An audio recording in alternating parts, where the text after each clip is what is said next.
V tomto videu sa vám pokúsim ukázať, ako použiť rovnoramenné váhy a periodickú tabuľku prvkov na identifikáciu jednotlivých molekulárnych modelov.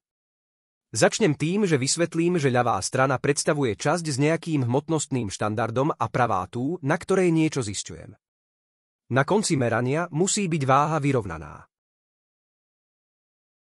Žiakom dáme ako začiatočnú informáciu hmotnosť jedného z prvkov.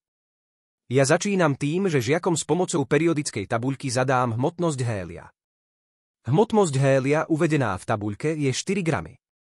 Toto bude predstavovať známu hmotnosť jedného atómu hélia. Každé meranie je vlastne porovnávaním k známemu štandardu. Naším štandardom je tým pádom jeden atóm hélia. Oranžový atóm je evidentne ťažší. Hmotnosti vyrovnáme pridávaním štandardu, ku ktorému pravú stranu porovnávame.